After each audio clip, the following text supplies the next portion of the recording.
Nakahanda na ang 3 milyong family food packs na ipamamahagi ng gobyerno sa mga maapektuhan ng bagyong Krising at Habagat. Mamimigay rin ng water filtration kit o pansala ng tubig na sinubukan pa mismo ng Pangulo. Nakatutok si Darlene Kai. Sana hindi na lumakas yung bagyo, pero kung sakali ay lalakas pa, naka-ready naman tayo. Yan ang tiniyak ni Pangulong Bongbong Marcos sa kanyang pagbisita sa National Resource Operations Center ng DSWD sa Pasay City kaninang umaga. Dito sa NROC nire-repack ang family food packs na ipadadala ng DSWD sa iba't ibang bahagi ng Luzon. Ang report ng DSWD sa akin, sa ngayon, ang naka-storage sa atin ay 3 milyon na relief goods na pack na pwede nating ibigay. So siguro sapat naman yun kung kahit ano pang mangyari. May ganito ring pasilidad sa Cebu na pinanggagalingan naman ng food packs ay pinamimigay sa Visayas at Mindanao. Mabuti na lang, may ganito rin tayo sa Cebu. Ganyan na halos pareho na makinarya at sila ginagawa rin nila. Kaya naka-ready naman tayo sa kung ano pang mangyayari. Ayon sa DSWD, nakapwesto na ang food pack sa palibot ng bansa bago pa man tumama ang bagyo.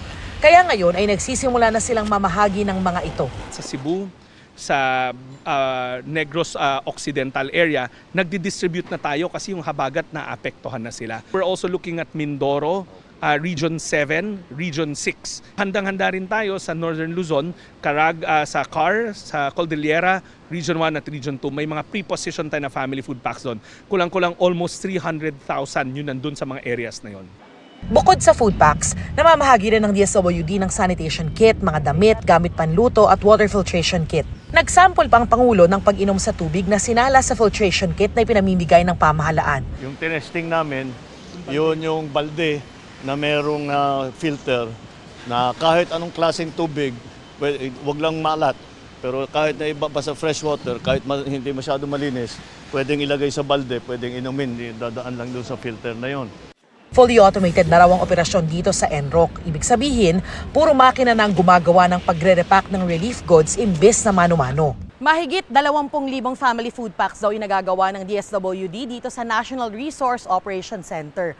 Malaki na raw yung diferensya niyan mula sa dating 5 hanggang 10,000 family food packs na nagagawa nila nung hindi pa fully automated yung sistema. Pag kinulang na yung mga kapasidad ng local government units, sinusuplayan natin sila. So kung kayo ay naging biktima, ang inyong mga local government units, ang inyong mga city hall, municipal hall, ang siyang magde-determine kung saan ang evacuation center at doon na mamahagi ng mga family food packs.